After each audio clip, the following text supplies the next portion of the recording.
What's up, my fellow bikers? In my video I will show you how did I build the exhaust to my bike. So stay tuned and subscribe.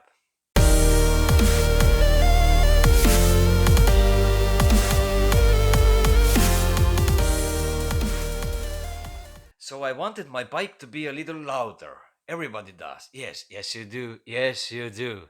So, factory exhaust. It was so quiet, so I have to delete it.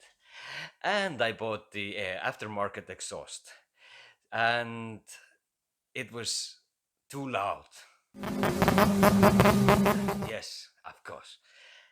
And then I decided I will build this middle pipe myself, and it has a resonator inside it, so the sound will be deep and low.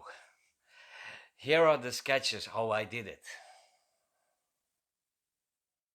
And in this sketch you see there's a smaller pipe in the bigger pipe, and there's two resonators. They are making this nice low deep sound.